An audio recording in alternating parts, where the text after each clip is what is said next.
Ang nakaraan, hindi inasahan ni Natalie na mapupunta sa kasalan ang pagtulong nito sa isang matandang lalaki matapos siyang kausapin ito at bigyan ng malaking halaga. Ngunit siya namang pinagtataka nito dahil nakatira lamang ang matanda sa isang maliit na bahay. So, iya, Natalie, bukas ipapakasal ko na ang dalawa ni Miguel. Alam kong hindi niyo pa masyadong kilalang bawat isa, pero natitiyak kong magkakasundo kayong dalawa. Kalahating milyon ang ibibigay ni Lucio sa dalaga at sobrang laki na nito para sa kanilang dalawang mag-ina ni Natalie. Pwedeng hindi na magtatrabaho pa ang kanyang ina nito. Kinabukasan ay naganap na nga ang seremonya sa kanilang kasalan ni Natalie. Hindi niya alam ang kantungan nito sa huli. So, paano Miguel? Natalie, sa araw na ito ay ganap na kayong mag-asawa. Kaya simula ngayon, kailangan yung wala kayong tatagong lihim sa isa't isa, hindi ba? Hello. Saan kami pwedeng tumira ni Natalie? Dito rin ba sa bahay? Lo, kung okay lang sa inyo, pwede bang sa bahay ko na lang tumira si Miguel? Maliban kasi sa bahay namin ni nanay, meron din kasi akong ibang bahay na hinuhulugan. Doon na lang kami titira ni Miguel, lo. Aba, kung ganun, walang problema. Sa akin Natalie, para namang magkaroon kayo ng pribadong pamumuhay. Pero Miguel, sumunod ka na lamang sa asawa mo. Wala naman siguro masama, di ba, kung kayong dalawa ay tumira sa ibang bahay? Umalis na ang dalawang bagong kasal. Umaasa naman itong si Don Lucio na may magandang resulta ang kanyang plano. Siya nga pala, Miguel. May tanong ko lang, ano bang trabaho mo? Gusto ko lang malaman kung okay lang sa'yo. Ako? Company driver ako eh. Pero sa ngayon, nakaliba ko na ilang araw. Ikaw, hindi ba nag-deliver ka ng mga pagkain at nag-aral sa gabi? Oo, pero nitong susunod na mga buwan, magtatapos na rin ako sa kolehiyo. At plano kong mag-apply sa Montefalcon Group of Companies. May nakapagsabi sa akin na maganda ang benefits sa kumpanyang iyon. Pero mukhang malabo kasi. Ang sabi ng iba, kailangan malakas ang kapit mo. May kakilala ka ba para matanggap ako?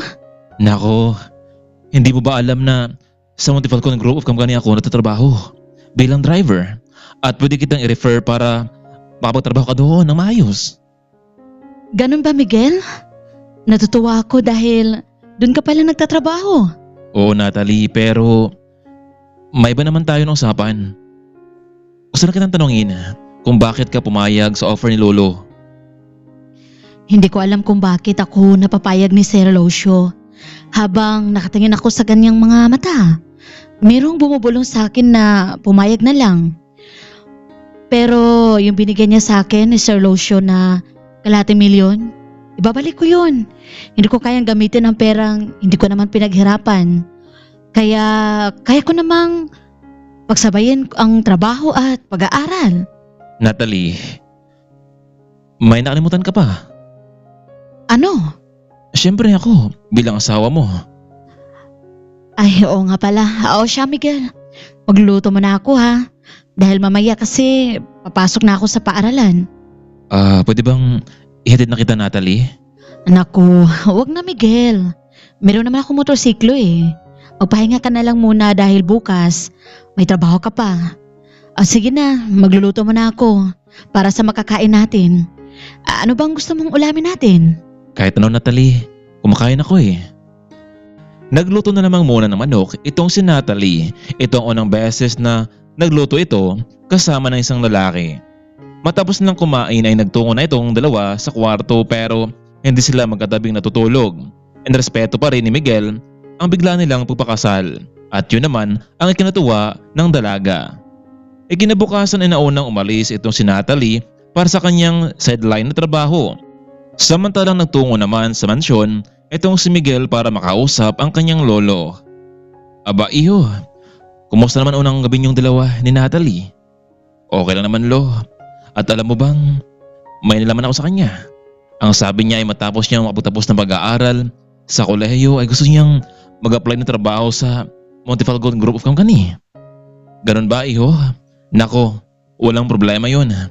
Pero Lo, paano kung malaman niya na tayo ang nagmamayari nito? Kaya nga Miguel, for the meantime, ipagpatuloy mo muna ang papanggap mo bilang driver sa kumpanya. 2 buwan ang lumipas ay nakapagtapos na nga itong si Natalie sa kanyang pag-aaral. At sa araw ding iyon ay sinubukan niyang mag-apply sa Montifalcone Group of Companies. Habang nasa loob ito ng opisina, hinintay niya ng tawagin na kanyang pangalan para sa interview. Hindi niya inasahan na makita ang kaklaseng si Michelle na nag-apply din sa trabaho sa naturang kumpanya. Nathalie? Ikaw pala yan? Biruin mo naman ano? Dito ka pa talaga nag-apply sa kumpanya na hindi basta-basta? Makinig ka ha?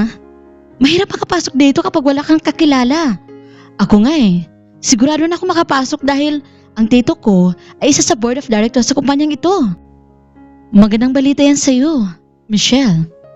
Well, para sa akin, pero sa'yo, huwag mo nang ipagpilitan ang sarili mo.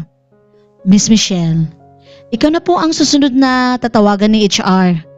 Sige ma'am, salamat po. See? Ako na ang susunod at sigurado akong bukas nasa mataas na ako na posisyon. Pumasok na sa HR department itong si Michelle para ma-interview.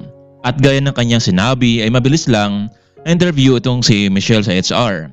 Bukas ay magsimula na itong papasok sa marketing department. Uy, Natalie, ikaw na ang susunod.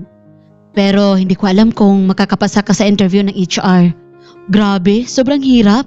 Good luck na lang sa'yo. Dahil bukas, magsisimula na ang career ko. So, ikaw pala si Miss Natalie Cruz. Mukhang maganda naman ang educational background mo.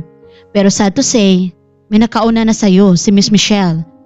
And guess what? Pares kayo ng school na pinapasukan.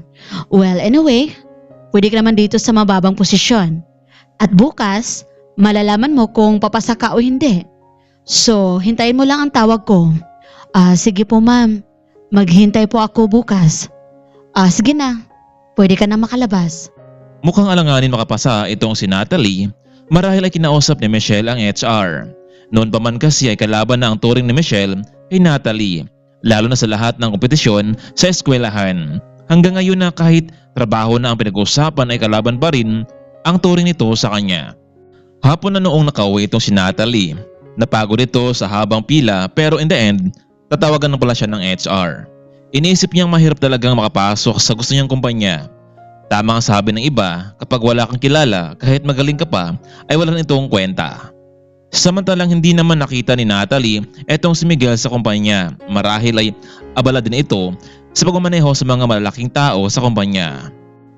Naisip niyang tawagan ang kanyang ina, wala kasing kalam-alam ang ina nito na napaksal siya sa isang lalaki at hindi pa lubusang kilala.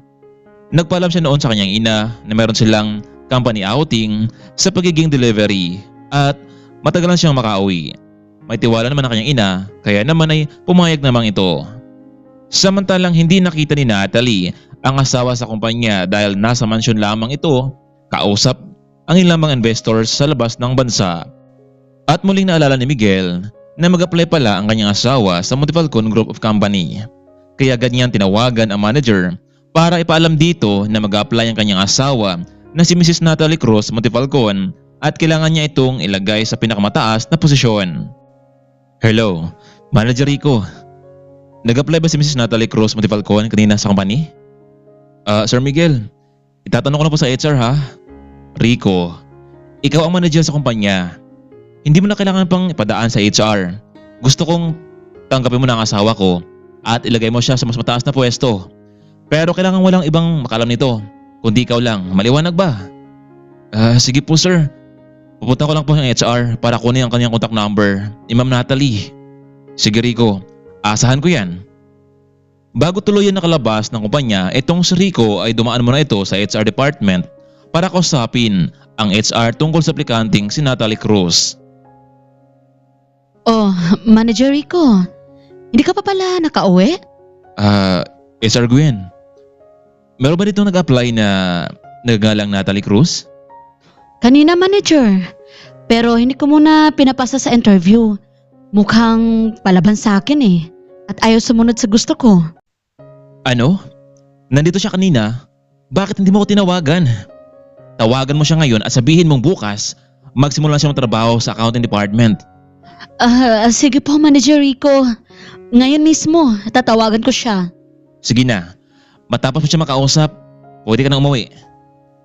Nag-isip ng lalim itong si Gwen kung bakit mahalagang makapasok itong si Natalie sa trabaho bukas. Iniisip niya ano kaya ang namagitan ni Natalie at Mr. Rico. Marahil kabit niya ito at kailangang malaman ng asawa ni Rico ang kalukuhang ginagawa ng asawa para agad na ring mapaalis ang babaeng iyon. Hello? Sino to? Miss Natalie Cruz. This is HR of Multifalcon Group of Company. Bukas, pwede ka na magsimula sa trabaho mo. Maraming salamat, ma'am. Labis naman ang tuwang naramdaman ni Natalie dahil sa wakas ay makapasok na rin ito sa kumpanyang pinapangarap na mapasukan. Ano kaya ang magiging buhay ni Natalie sa kumpanya na makasama nito ang HR at si Michelle? Kaya naman mga kaibigan, huwag na huwag nating kaligtaan ang mas naka-intense pa na kwento sa ating part 3. Abangan!